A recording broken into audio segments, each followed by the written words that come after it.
Bienvenidos mis apreciados hermanos a su canal Aprendiendo de Jesús. Es un placer, un gozo y un privilegio poder compartir con ustedes cada semana la palabra del Señor.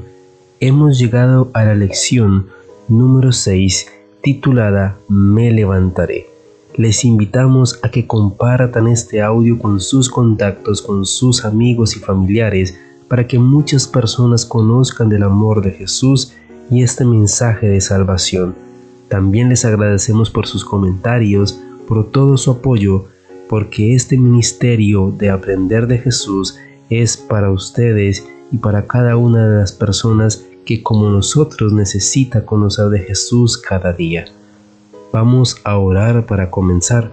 Padre Santo que estás en el cielo, gracias te damos, oh Dios, por tus infinitas bendiciones, porque nos cuidas y nos proteges. En este momento pedimos tu dirección para que podamos entender y comprender tu palabra y podamos, oh Dios, ser cada día animados a seguir estudiando y reconfortando nuestra vida espiritual.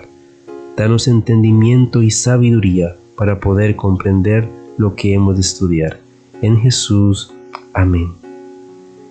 Cristo atrae a todos. Y yo, si fuere levantado de la tierra, a todos atraeré a mí mismo. Juan 12:32. Nunca antes se tuvo un conocimiento más amplio de Cristo que cuando pendió de la cruz. Fue levantado de la tierra para atraer a todos a sí mismo. La luz de la verdad había de brillar en el corazón de muchos de los que contemplaban la escena de la crucifixión y oían las palabras de Cristo. Proclamarían con Juan: «He aquí el Cordero de Dios que quita el pecado del mundo». Allí estaban los que no descansarían hasta que después de escudriñar las Escrituras y comparar versículo con versículo, vieran el resultado de la misión de Cristo. Vieron que aquel cuya tierna misericordia abarcaba todo el mundo, proporcionaba amplio perdón.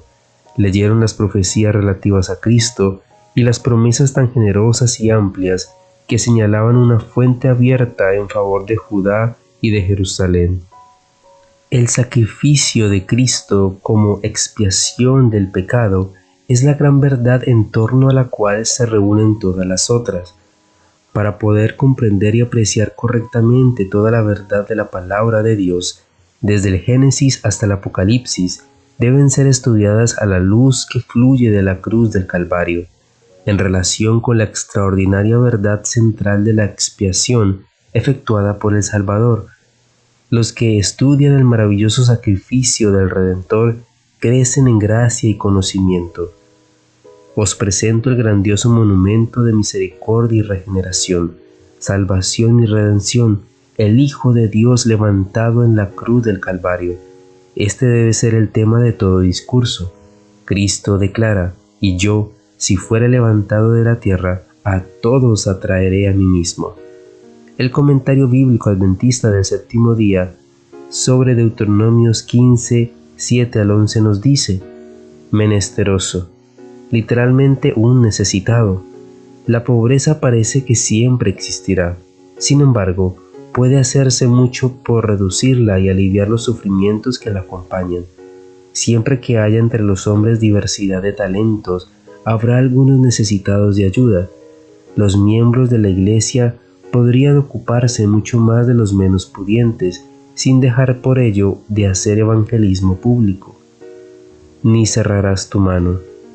El verbo que se traduce cerrar también significa retirar. Es como si un hombre se pusiese las manos en los bolsillos o detrás de la espalda, rehusando extenderlas en un gesto de generosidad.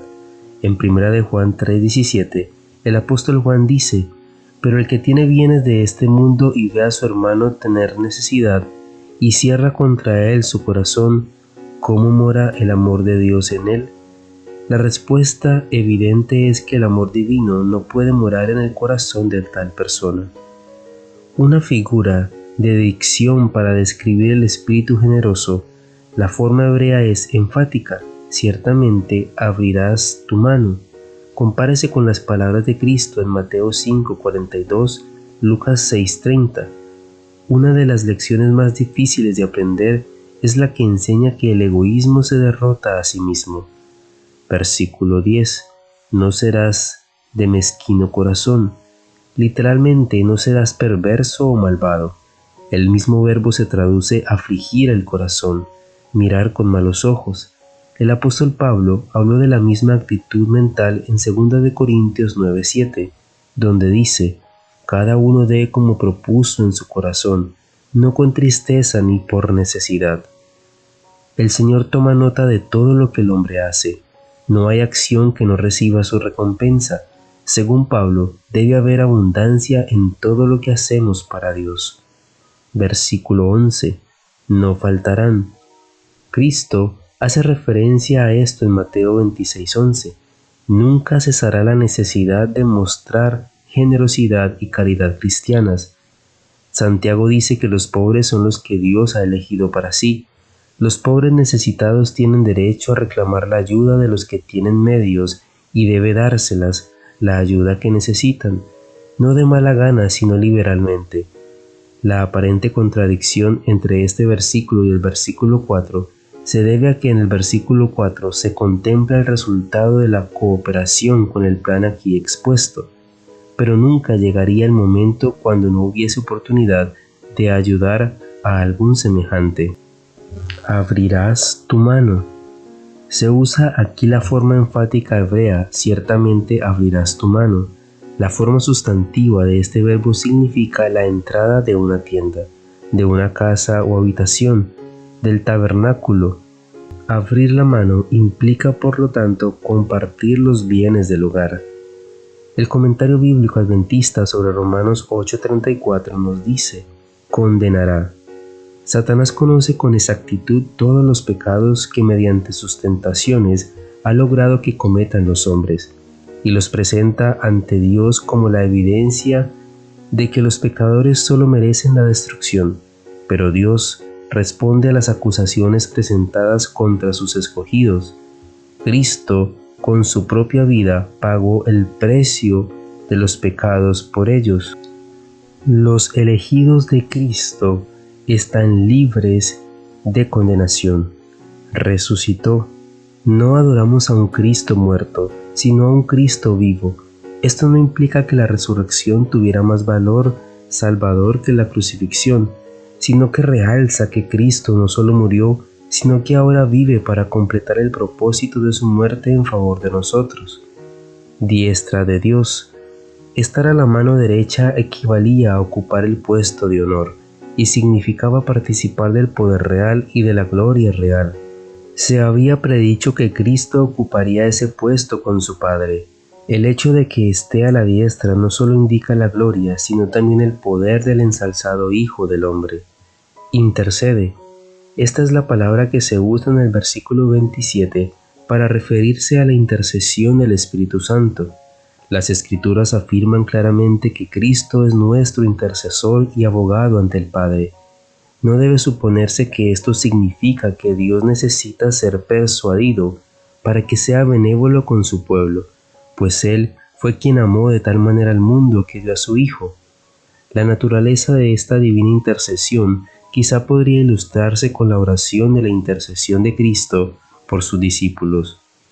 En este versículo Pablo ha añadido una razón tras otra para demostrar que nada puede separar al cristiano del amor de Cristo. No dependemos de un Cristo muerto, sino de un Cristo vivo. Y no solo es un Cristo vivo, sino un Cristo entronizado con supremo poder. No solo es un Cristo que tiene poder, sino un Cristo que salva con amor, que vive siempre para interceder por su pueblo que lucha contra el mal. La Biblia describe a todo el cielo como constantemente en acción para salvar a los elegidos. En este capítulo Pablo ha hablado de la obra del Padre, el cual llama justicia y glorifica. Ha descrito la conducción e intercesión de Cristo y del Espíritu Santo. En otro pasaje se presenta a los ángeles como espíritus ministradores, enviados para servicio a favor de los que serán herederos de la salvación. El cielo no podía hacer más que esto. El que se pierde eternamente se perderá solo como resultado de su propia decisión, de oponerse al amante propósito divino y de rechazar el poder de Dios para salvar. Seguimos entonces a Cristo. Mis ovejas oyen mi voz y yo las conozco y me siguen. Juan 10:27. Cuán precioso es el conocimiento que tenemos de un fiel amigo, que nos impartirá un carácter noble y elevado, que nos preparará para la comunión con los ángeles en las cortes celestiales. Su cuidado se extiende a todos sus hijos, gozan de una paz que el mundo no puede dar ni quitar. La pérdida de los tesoros terrenales no los desespera ni los deja desamparados. Cristo contempla el mundo, lleno de actividad y dedicado a la búsqueda de tesoros terrenales. Ve a muchos que prueban ansiosamente primero una cosa y después otra, en su esfuerzo de obtener el codiciado tesoro terrenal, que piensan que satisfará su anhelo egoísta, mientras que en su ansiosa persecución pasan al lado de la única senda que conduce a las verdaderas riquezas. Como quien tiene en sí autoridad, Cristo se dirige a los tales invitándolos a seguirle.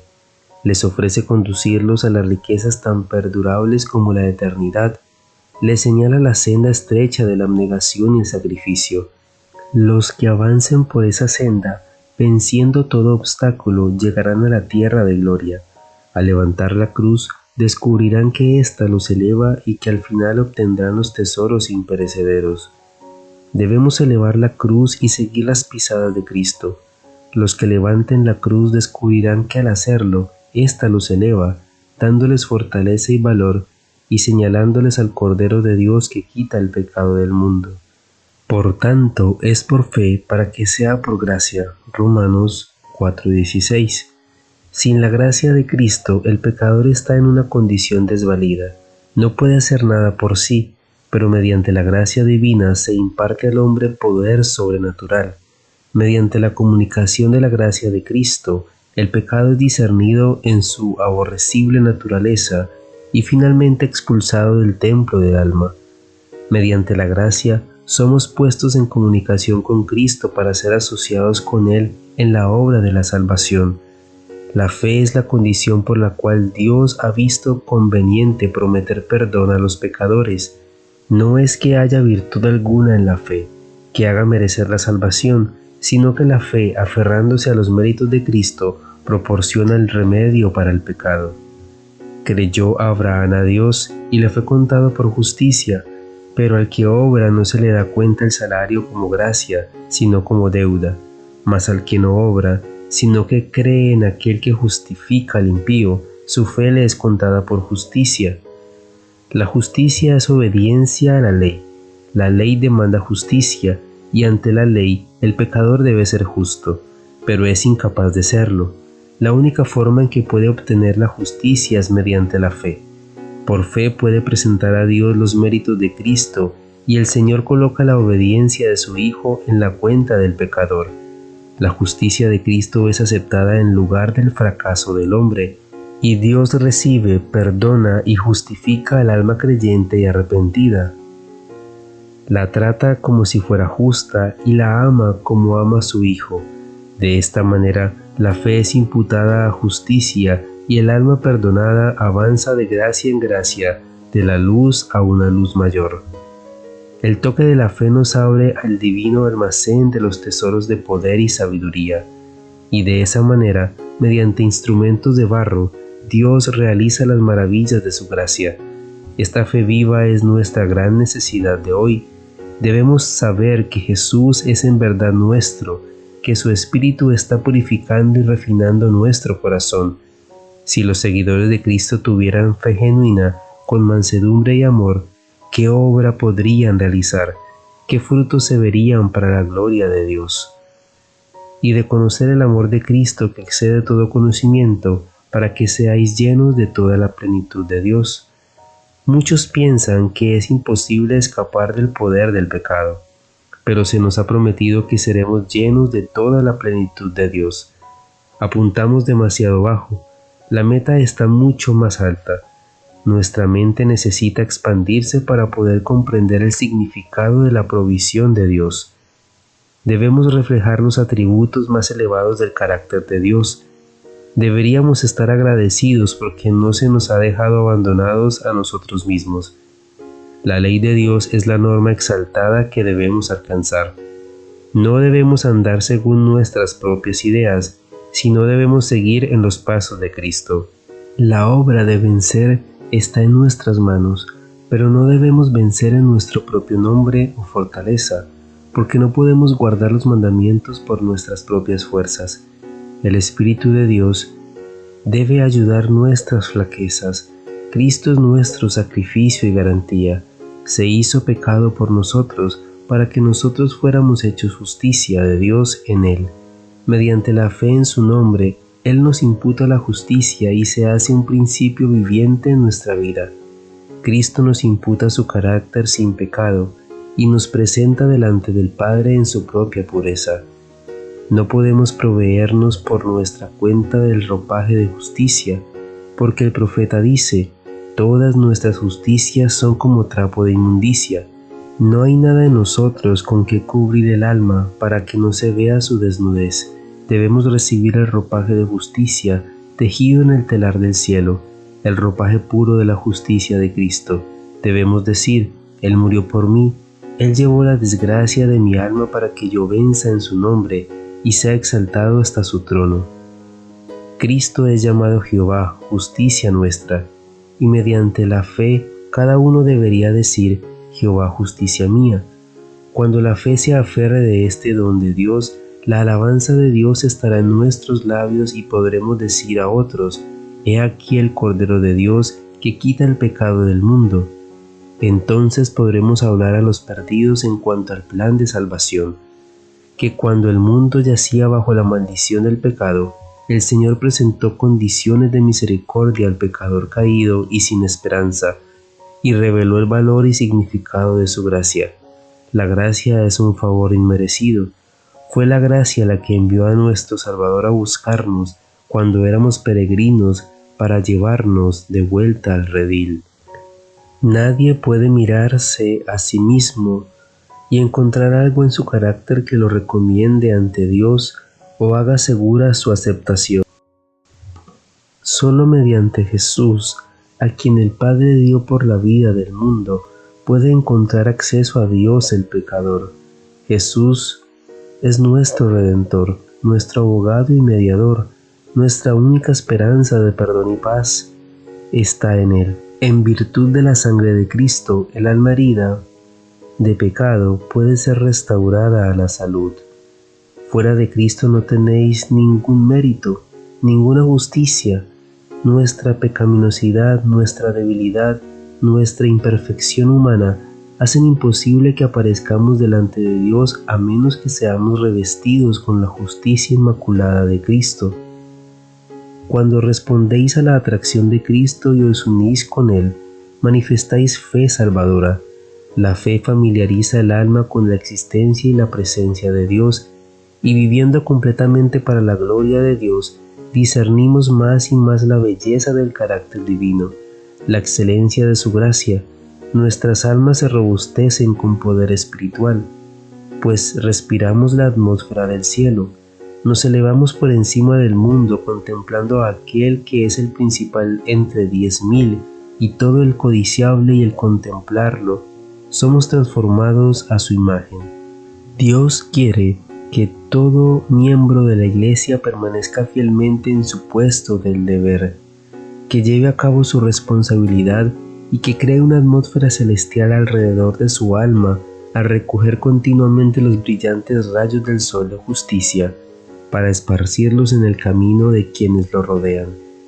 Hemos de ser los representantes de Cristo, así como Cristo fue el representante del Padre. Deseamos poder atraer las almas a Jesús, señalarles al Cordero del Calvario que quita el pecado del mundo. Cristo no reviste el pecado con su justicia, sino que elimina el pecado y en su lugar imputa su propia justicia. Cuando recordamos que Cristo ha pagado el precio de su redención con su propia sangre y también el de la redención de los demás, seremos impulsados a capturar los brillantes rayos de su justicia, a fin de que pueda esparcirlos en el camino de quienes lo rodean. Mas buscad primeramente el reino de Dios y su justicia, y todas estas cosas os serán añadidas. Los oyentes de las palabras de Cristo seguían aguardando ansiosamente algún anuncio del reino terrenal. Mientras Jesús les ofrecía los tesoros del cielo, la pregunta que preocupaba a muchos era: ¿cómo podrá mejorar nuestra perspectiva en el mundo una relación con Él? Jesús les mostró que hacer de las cosas mundanales su anhelo supremo se parecían a las naciones paganas que los rodeaban. Cristo no nos exime de la necesidad de esforzarnos, pero nos enseña que en todo le hemos de dar el primer lugar, el último y el mejor. No debemos ocuparnos en ningún negocio ni buscar placer alguno que pueda impedir el desarrollo de su justicia en nuestro carácter y en nuestra vida. Cuanto hagamos debe hacerse sinceramente, como para el Señor. Mientras vivió en la tierra, Jesús significó la vida en todos sus detalles, al recordar a los hombres la gloria de Dios y someterlo todo a la voluntad de su Padre. Si seguimos su ejemplo, nos asegura que todas las cosas necesarias nos serán añadidas: pobreza o riqueza, enfermedad o salud, simpleza o sabiduría. Todo queda atendido en la promesa de su gracia. Las dificultades serán impotentes para detener al que esté resuelto a buscar el reino de Dios y su justicia. Por el poder adquirido en la oración y el estudio de la palabra, buscará la virtud y abandonará el vicio mirando a Jesús. El creyente entonces afrontará voluntariamente y con valor el desprecio y el escarnio. Aquel cuya palabra es verdad promete ayuda y gracia suficiente para toda circunstancia. Sus brazos eternos rodean al alma que se vuelve a Él en busca de ayuda. Padre Santo que estás en el cielo, gracias te damos, oh Dios, por tus infinitas bendiciones, porque nos cuidas y porque nos proteges, porque estás con cada uno de nosotros, oh Dios, y porque nos permites estudiar tu palabra. Nos ponemos en tus manos de amor para que podamos entender, comprender y poner en práctica lo que hemos aprendido por medio de este mensaje. Bendice a cada persona que ha escuchado este mensaje y que tiene alguna necesidad, que la ponemos en tus manos de amor. En Jesús. Amén.